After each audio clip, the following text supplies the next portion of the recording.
जीवन में सक्सेस पाने के लिए दुनिया भर के लोग एक सूत्र बता रहे हैं, वो है हार्ड वर्क, स्मार्ट वर्क, यानी मेहनत करना। पर क्या केवल मेहनत करने से सक्सेसफुल होने की गारंटी है?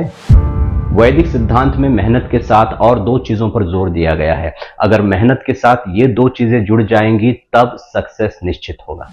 वेद दर्शन में लिखा गया है, श्रमाणि नैव दातव्यम फलानि अभिष्टन्नरः संयुक्तम पुण्य बीजानि यशः पाप वर्जितम।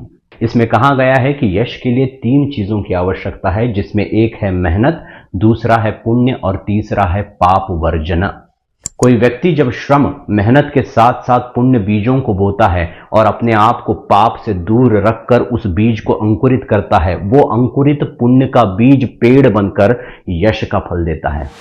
कोई सक्सेस पाने के लिए केवल अपने हार्डवर्क या स्मार्ट वर्क पर ही जब डिपेंड रह जाता है, कोई पुण्य का बीज नहीं बोता है या पाप से बच के नहीं रहता, तब उसको सक्सेस मिलना बहुत मुश्किल हो जाता है। ये ठीक वैसे ही है जैसे जमीन में बिना बीज को बोए पानी देते जाना। पानी देने का अर्थ है मेहनत करना, बीज बोने का अर्थ है पुण्य करना। अब बिना पुण्य किए केवल मेहनत फल नहीं दे सकती है, जैसे बिना बीज बोए केवल पानी देते रहने से फल नहीं मिलेगा। इसीलिए कहा गया संयुक्तम पुण्य बीजानि, मेहनत के साथ साथ पुण्यों के बीज को बोते रहना भी बहुत जरूरी है। ये पुण्य बीज क्या है? हमारे वैदिक सिद्धांत में जब कोई व्यक्ति तीन कामों को रोज करने लगता है तो उसको पुण्य बीज बोने के समान बताया गया है। ये तीन काम कौन से हैं? उपासना, परोपकार और सत्संग। जब कोई ये तीन कामों को रोज करने लगेगा तो उसका हार्ड वर्क रंग लाएगा।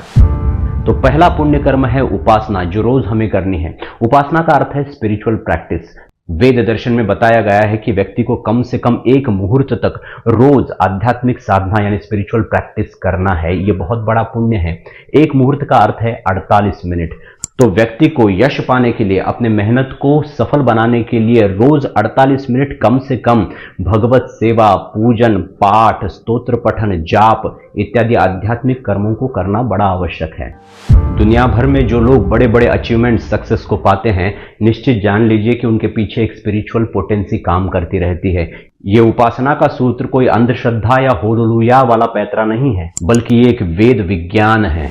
जिस तरह से वैदिक शास्त्रों में बताया गया है, ठीक उसी तरह से जब हम जप, तप, अनुष्ठान, पूजन करने लगते हैं तो इसका अद्भुत प्रभाव होके रहता है। और ये बहुत पावरफुल पुण्य का बीज है जो हम बोते चलते हैं। जो बिग शॉट्स कोई स्पिरिचुअल प्रैक्टिस करते हुए नहीं दिखते हैं आज, ये जानना चाहिए कि उन्होंने पास्ट में पहले स्पिरिचुअल प्रैक्टिस बहुत सी कर रखी है, इसके चलते वो आज बहुत बड़े बने हैं। आपको क्या लगता है, जब आउट ऑफ फॉर्म चलने वाला कोई एक क्रिकेटर महाकाल के सामने जाके माथा टेकता है और उसके बाद अपने करियर की बेस्ट इनिंग खेल देता है, तो क्या ये बस एक तुक्का है? Kohli goes down the ground. Kohli goes out of the ground. Wow. This is a sensational hit from Virat Kohli. पुण्य कर्मों की दूसरी कैटेगरी है परोपकार। परोपकार का अर्थ है अपने पूरे मन से, अंतःकरण से किसी जरूरतमंद व्यक्ति, प्राणी या पशु की सही समय और सही पद्धति से मदद करना। किसी भूखे प्राणी या मनुष्य को भोजन देना, किसी बीमार की सेवा करना, किसी अनाथ का आश्रय बनना, किसी बीमार को दवाइयां पहुंचाना, किसी संकट में फंसे हुए को राहत दिलवाना। जब निस्वार्थ भाव से हम ये करने लगते हैं तो ये बहुत बड़ा पावरफुल पुण्य का बीज हम बोते चलते हैं, जो हमें सक्सेस की तरफ लेके जाएगा। ये पुण्य ही है जो हमें बहुत ऊपर की तरफ उठाता है। इसीलिए आप देखेंगे कि बड़े बड़े लोग ऐसे सोशल सर्विस हो, एनिमल वेलफेयर हो, हॉस्पिटल्स हो, ऐसी चीज़ों को बहुत करते हैं क्योंकि वो जानते हैं कि इसी के बदौलत वो आज बड़े बने हैं। रोज बस कुछ मिनटों के लिए हमें परोपकार पर काम करना चाहिए। भले गली में घूम रही गौ माता को आप 4 रोटी खिलाएं, भले गली में घूम रहे भूखे कुत्तों को आप भोजन दें, भले किसी गरीब बच्चों को आप नोटबुक, पेन दे दें, किसी स्पेशल ओकेजन पर आप अनाथ आश्रम या वृद्धाश्रम में जाकर किन्हीं चीजों का या पैसों का दान करें। और जिन लोगों ने अपना पूरा जीवन ऐसी सेवा में समर्पित किया है, उनकी थोड़ी बहुत मदद करें।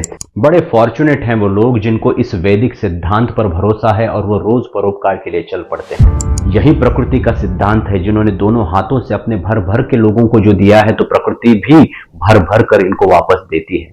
जिन्होंने कभी किसी को कुछ दिया नहीं, वो भी कुछ खास पाते नहीं हैं अपनी जिंदगी में। इसीलिए परोपकार, दान ये बहुत बड़ा पुण्य है। पुण्य कर्मों की तीसरी कैटेगरी है सत्संग। सत्संग का अर्थ है सच्चे साधु संतों की बातों को सुनना। रामचरितमानस में कहा गया है, मति कीरति गति भूति भलाई, जब जेहि जतन जहां जेहि पाई, सो जानब सत्संग प्रभाव, लोकहु वेद न आन उपाऊ।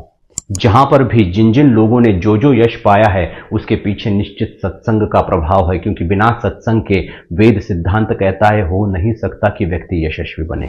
आजकल अलग अलग मीडिया प्लेटफॉर्म्स पर या सिनेमा इंडस्ट्रीज में एक टूल किट के तहत एक प्रोपेगेंडा चलाया जा रहा है, साधु संतों को ढोंगी और पाखंडी के रूप में दिखाना। बाबा जी की सदा ही जय हो। भगवान अपने चरणों में जगह दीजिए भगवान। कमाल की भक्ति है तुम्हारी वाणी में, बोलती हो तो भरोसा हो जाता है।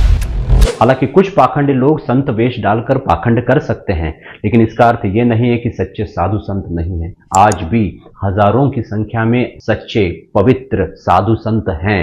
रोज ही ऐसे साधु संत जीवों के कल्याण के लिए प्रवचन उपदेश किया करते हैं, जिनको हम अलग अलग प्लेटफॉर्म पर सुन सकते हैं। जो चाहिए, सच्ची बात कहता हूं, इस बात पर कोई विश्वास नहीं करेगा, जो करेगा वो आनंद में डूब जाएगा। भगवत नाम में इतनी बड़ी सामर्थ्य है, बच्चा भगवान बिक जाते हैं तो संसारिक संपत्ति की क्या। इन उपदेशों को रोज कम से कम 5 मिनट के लिए सुनना चाहिए, भले उससे मनोरंजन हो या ना हो, लेकिन ये एक औषधि है जो हम रोज लेते रहने से हमारे पाप जलते चलेंगे और हमारा पुण्य बढ़ेगा और हम हमारी मेहनत का रंग लाते चलेंगे। यह समझने की आवश्यकता है, दर्शन विज्ञान और व्यवहार तीनों धरातल पर वेद सम्मत विज्ञान सर्वोत्कृष्ट सिद्ध होता है। सज्जनों, हमारे पास सबसे बड़ा बल क्या है? इस रॉकेट, कंप्यूटर, एटम, मोबाइल के युग में भी न केवल दार्शनिक अपितु वैज्ञानिक और व्यावहारिक धरातल पर भी सनातन सिद्धांत सर्वोत्कृष्ट ही नहीं बल्कि एकमात्र उत्कृष्ट हैं। अब इस फॉर्मूले का तीसरा पहलू है पाप वर्जनम। जैसे फल पाने वाला इंटेलिजेंट व्यक्ति पहले बीज बोता है, फिर पानी डालता है, और जब बीज अंकुरित होता है तो उस नाजुक पौधे की रक्षा भी करता है। तो बीज डालना हो गया 3 तरह के पुण्य कर्मों को रोज करना, पानी डालना हो गया मेहनत करना, और अब उस पौधे की रक्षा करने का अर्थ है अपने आप को पापों से सुरक्षित रखना।